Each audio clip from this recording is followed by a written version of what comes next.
Hello Fox வணக்கம். நம்ம ஒரு எம்பிஏ பண்ணுங்கிற ஆசை நிறைய பேர் இருக்கும். எம்பிஏ பண்ணணுன்னா என்ன வரும், என்ன ப்ராஸ்பெக்ட்ஸ் இருக்குது அப்படின்னு ஒரு வீடியோ இருக்குது, அதையும் பாருங்கள், செக் அவுட் பண்ணுங்கள், விட்டுறாதீங்க. பட் எம்பிஏ பண்ணணுன்னாக்க best colleges to study in India the IIMs, Indian institutes of management. இப்போ 20க்கு மேலே ஐஎம்ஸ் இருக்குது. Wonderful colleges to study from.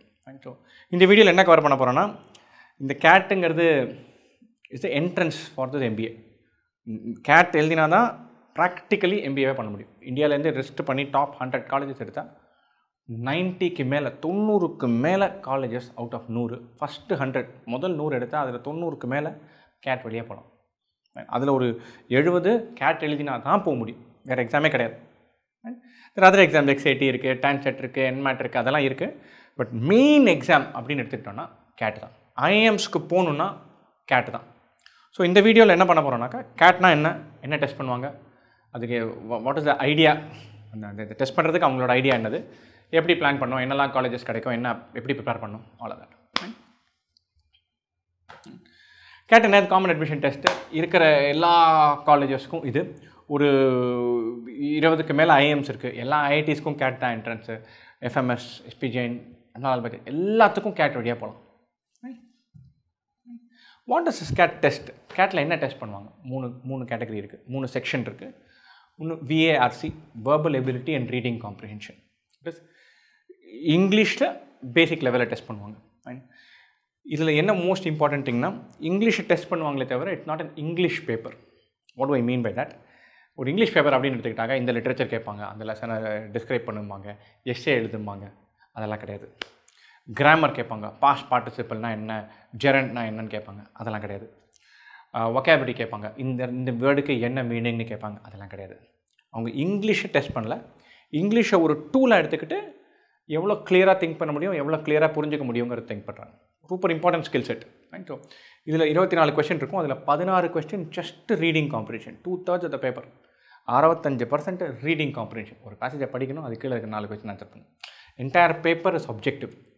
மோஸ்ட்டாக மல்டிபிள் சாய்ஸ் இல்லைனா சாய்ஸை எழுதணும். 1 2 3 4 சாய்ஸ் இருக்கும், 2ன்னு எழுதணும். 2 கிளிக் பண்ணாமல் 2ன்னு எழுதணும். அதில் என்ன அட்வான்டேஜ்னா, இந்த மாதிரி கொஸ்டின் தான் நெகட்டிவ் மார்க் கூட கிடையாது. ஸோ கிட்டத்தட்ட எல்லாமே multiple choice question frame work தான். ஸோ இது verbal ability. Second section data interpretation and logical reasoning, puzzles. இப்போ 4 பேர் இருக்காங்க, 4 கார் இருக்குது, 4 கலர் வீட்டில் இருக்காங்க. ராம் வந்து ப்ளூ கலர் வீட்டில் இல்லை, ஆனால் சாண்ட்ரோ ஓட்டுறாரு. கிருஷ்ணா வந்து க்ரீன் கலர் வீட்டில் இருக்கார், ஆனால் இன்னோவா ஓட்டலை, வேறு ஏதோ வண்டி ஓட்டுறாரு. அப்படிலாம் கொடுத்துருக்கோம். நம்ம அழகாக யார், எந்த வண்டி, என்ன கலர் அப்படிங்கிறத க்ராக் பண்ணி எழுதணும். அதை பேஸ் பண்ணி சால்வ் பண்ணணும். அந்த மாதிரி 5 பசில் இருக்கும், 4 பசில் இருக்கும், ஒரு பசிலுக்கு 5 கொஸ்டின். சம்டைம்ஸ் மாறும் வருஷத்துக்கு வருஷம். பட் இதுவும் ஒரு இன்ட்ரெஸ்டிங் செக்ஷன், நல்ல டிஃபிகல்ட் செக்ஷன். பட் தரவு நாலேஜ் முன்னாடியே படித்து வச்சுருக்கணுங்கிற ஒரு பேஸ் கிடையாது. Finally quantitative ability. நிறைய பேர் கேட்னாலே அப்படியே மேத்தாக இருக்கும்ப்பா, இதில் மேத்ஸ் தான் நிறையா மேக்ஸிமம் டெஸ்ட் பண்ணுவாங்க அப்படிம்பாங்க. பார்த்தா 3 செக்ஷனில் ஒன்று தான் மேத், குவான்டிடேட்டிவ் எபிலிட்டி. அதுலேயுமே பார்த்தாக்கா integral calculus, differential calculus, conic sections, vector algebra, complex numbers அப்படின்னு நமக்கு இருக்கிறதுலே கஷ்டமான ஐடியாஸாக இருக்கிறதெல்லாம் எதுவுமே வராது. School syllabus 11th and 12th என்ன படிக்கிறோமோ அதெல்லாம் கிடையாது. 10th வரைக்கும் இருக்கிற மேத் தான் டெஸ்ட்டாக. அப்ளிகேஷன் லெவல் பார்த்தா சேலஞ்சிங்காக இருக்கும், கஷ்டமாக இருக்கும், அப்படியே ஈஸியாக கொடுக்க மாட்டாங்க. காம்படிட்டிவ் எக்ஸாம் இருக்கிறதுலே பெஸ்ட் காலேஜுக்கு படிக்கிறவங்கனால லட்டு மாதிரி கொஸ்டின்ஸ் இருக்க முடியாது.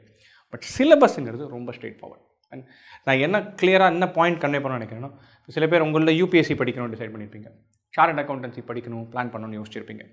இந்த யூபிஎஸ்சிக்கு படிக்கிறது, சார்ட்டர்ட் அக்கௌண்டன்சி படிக்கிறது, ஸ்பெஷலி யூபிஎஸ்சிக்கு சிலபஸ் ரொம்ப வாஸ்ட், 1000 விஷயம் இருக்கும். இருக்கிறதெல்லாம் நிறைய ஃபேக்ட்ஸ் ஞாபகம் வச்சு ஒன்று அப்படி கோரிலேட் பண்ண வச்சு வதன்னு அழகாக எழுத வச்சுக்கிட்டு எக்ஸ்ப்ரெஸ் பண்ண வச்சுக்கிட்டு அந்த மாதிரி படிக்கிறது. இது சிலபஸ் ரொம்ப ஸ்ட்ரெயிட் ஃபார்வர்ட். ஒரு 10th ஸ்டாண்டர்ட் ஸ்டூடெண்ட் இருந்தாக்க இந்த எக்ஸாமுக்கு அழகாக போய் எழுதிட்டு வரலாம். ஏன்னா அவங்களுக்கு இந்த எக்ஸாம் செட் பண்ணியிருக்கும் போது அவங்க ஐடியா என்னென்னா, நியூமரிக்கல் ஆப்டிடியூட் இருக்கா, வெர்பல் ஆப்டிடியூட் இருக்கா, ப்ராப்ளம் சால்விங் ஸ்கில் இருக்கா, ஓரளவுக்கு ஸ்மார்ட்டாக இருக்கிறதுக்கான ஒரு ப்ராக்ஸி இருக்கா. அப்புறம் இங்கே வா, உன்னோட 10th மார்க் 12th மார்க் எல்லாம் பார்த்துட்டு ஒரு இன்டர்வியூ வச்சுட்டு சீட்டு கொடுப்போம். இப்போ ஒரு பர்டிகுலரி ஹெவியாக சயின்ஸ்லையே டெஸ்ட் பண்ணாக்க காமர்ஸ் ஸ்டூடெண்ட்ஸ்க்குலாம் டிஃபிகல்ட். ஒரு 2 பேலன்ஸ் ஷீட்டை கொடுத்துட்டு இது எப்படி இருக்குன்னு பாருன்னு சொன்னாக்க சயின்ஸ் ஸ்டூடெண்ட்ஸ்க்குலாம் டிஃபிகல்ட். இன்ஜினியர்ஸ்க்கு ஒரு ஸ்ட்ரென்த் இருக்கலாம், டாக்டர்ஸ்க்கு வேறு ஸ்ட்ரென்த் இருக்கலாம். எந்த அண்டர் கிராஜுவேஷன் பண்ணாலும் அந்த ஸ்ட்ரீம்னால் பெரிய அட்வான்டேஜ் இருக்கக்கூடாதுன்னு தான் சிலபஸை சிம்பிளாக வச்சுருக்காங்க. சிலபஸ் சிம்பிளே தவிர எக்ஸாம் சிம்பிள் கிடையாது. நிறையா ஐடியாஸ் கற்றுக்கணும் அண்ட் அதை எப்படி அப்ளை பண்ணுறதுங்கிறத நிறையா ப்ராக்டிஸ் பண்ணும் அண்ட் ஸ்பீடை பில்ட் பண்ணும். அதெல்லாம் ரொம்ப முக்கியம்.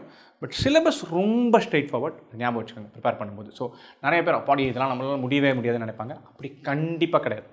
சின்சியராக படித்தா ஒரு வருஷம் கிட்டத்தட்ட யாராக இருந்தாலும் 12th ஸ்டாண்டர்ட் பாஸ் பண்ண யாராக இருந்தாலும் இந்த எக்ஸாமுக்காக ப்ரிப்பேர் பண்ண முடியும். Keep that in mind. என்ன எலிஜிபிலிட்டி? கிராஜுவேட்டாக இருந்தால் போகிறோம். அதுவுமே கரஸ்பாண்டன்ஸில் பண்ணியிருக்கலாம், வேறு பெரிய விஷயமே கிடையாது. கிராஜுவேஷன் வரைக்கும் படித்து முடிச்சிருக்கணும். ஒன்று கிராஜுவேட்டாக இருக்கணும், இல்லை ஃபைனல் இயர் ஸ்டூடெண்ட்டாக இருக்கணும். அப்போ தான் எழுத முடியும். நான் ஃபஸ்ட் இயர் ஸ்டூடெண்ட்டு இப்போவே கேட் எழுதி வைக்கிறேன் கிடையாது. CAT score is valid only for 1 year. இந்த வருஷம் 2024 நவம்பரில் கேட் எழுதினா 2025 ஜூனில் ஜாயின் பண்ண முடியும். இந்த ஸ்கோரை வச்சு ஒரு வருஷம் கழிச்சு அப்ளை பண்ண முடியாது. எலிஜிபிலிட்டி ரொம்ப சிம்பிள். பட் ஞாபகம் வச்சுக்கோங்க, கிராஜுவேட்டாக இருந்தால் பண்ணலாம், ஃபைனல் இயர் ஸ்டூடெண்ட்டாக இருந்தால் பண்ணலாம். அதுக்கு முன்னாடி பண்ணக்கூடாது, பண்ண முடியாது. இதில் 2 ஃபேஸ் இருக்குது. ஃபஸ்ட்டு எக்ஸாம் வரும் ஸ்டேஜ் 1க்கு. GATE usually it happens in நவம்பரில் எக்ஸாம் இருக்கும். இதை படிக்க கிட்டத்தட்ட ஒரு வருஷம் ஆகும். ஸோ அதுக்கு முந்தின நவம்பர் இல்லை டிசம்பர், ஜான், ஃபெப், மார்ச்சில் ஆரம்பிச்சிடணும். அடித்து பிடிச்சி படிக்கணும்னாலும் மார்ச், ஏப்ரலுக்குள்ளே ஆரம்பிச்சிடும். ரொம்ப லேட்டாக ஆரம்பிக்கக்கூடாது. அதை படித்து முடித்து எக்ஸாம் எழுதணுன்னா மற்ற எக்ஸாம்லாம் வரும் நவம்பர், டிசம்பரில். அது எக்ஸாம்லாம் முடிஞ்ச உடனே அந்த ரிசல்ட் வந்தவுடனே செகண்ட் ரவுண்டு கூப்பிடுவாங்க ஒரு இன்டர்வியூக்கு. அந்த இன்டர்வியூக்கு முன்னாடி இருக்கிற அக்கேட்ஸ் 10th 12th அண்டர் கிராஜுவேஷன் அதை எடுத்துப்பாங்க. எங்கே வேலை பார்த்துருக்கீங்க அதை எடுத்துப்பாங்க. கேட் ஸ்கோர் எடுத்துப்பாங்க. அதெல்லாம் எடுத்து அப்படியே ஒரு மிக்ஸ் பண்ணி எடுத்து ஒரு கட் ஆஃப் தாண்டினாக்க will call you for interviews. பாருப்பா நீ நல்லா பண்ணியிருக்கேன், வில் டாக் டு யூ, ஒரு இன்டர்வியூ வச்சு செலக்ட் பண்ணலாங்கிற மாதிரி ஃபேஸ் 2 ஆரம்பிக்கும். அது ஃபெப், மார்ச், ஏப்ரலில் முடியும். அதோட ரிசல்ட் மேலே வரும். காலேஜ் ஜூன், ஜூலையில் ஆரம்பிக்கும். ஸ்டேஜ் 1 ஸ்டேஜ் 2 ரெண்டுமே இருக்குது. என்ட்ரன்ஸ் டு எம்பிஏனா எம்பிஏ பண்ண ஆரம்பிக்கணுன்னாக்கா 2025 ஜூனில் எம்பிஏ பண்ண ஆரம்பிக்கணும்னா அப்படியே 2025 ஜானில் ஆரம்பிச்சு இன்னும் 6 மாதத்தில் எப்படி எம்பிஏ பண்ணுவோம், என்ன பண்ணலான்னு யோசிக்க சான்ஸே இல்லை. ஏன்னா ஜானுக்குள்ளே ரிசல்ட்டே வந்துடும் எக்ஸாமுக்கு. அதுக்கப்புறம் செகண்ட் ரவுண்டுக்கு உட்காந்து ப்ரிப்பேர் பண்ணும்.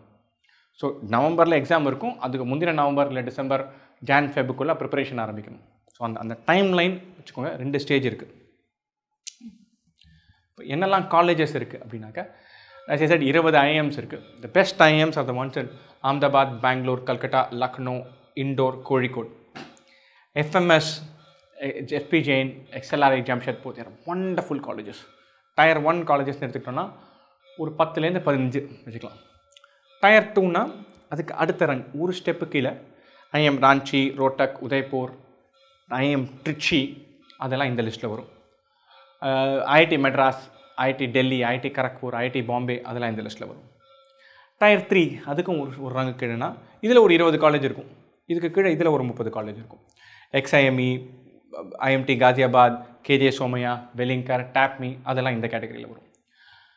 கம்பேர் பண்ணி பார்க்கணுன்னாக்கா ஒரு 15 காலேஜ் இங்கெல்லாம் ஆவரேஜ் சேலரி பே packet annually 35 lakhs per annum இருக்கும். இதுவும் நல்ல செட்டு. இதில் 28-27 lakhs per annum இருக்கும் பே பேக்கெட். இதுவும் நல்ல செட்டு. 22-23 lakhs per annum இருக்கும். இட்ஸ் நாட் லைக் நம்ம இந்த Tier 2ல் போட்டோம், அது ஆக்சுவலி Tier 3 இருக்கலாம். இது வந்து ஒரு அப்ராக்சிமேட்டாக ஒரு ஆர்டர் நம்ம மைண்டில் வச்சுக்கிறதுக்காக. இங்கே இருக்கிற காலேஜ் ரேங்க் 65-70 சேர்ந்தாலுமே சூப்பர் கரியர் ப்ராஸ்பெக்ட்ஸ் உண்டு. இதுக்குள்ளே போனோன்னா அந்த கேட்டுங்கிற எக்ஸாமில் 99 வாங்கணும். இதில் போனோன்னா 95 வாங்கணும். இதில் போகணுன்னாக்கா ஒரு 86-87 வாங்கணும்.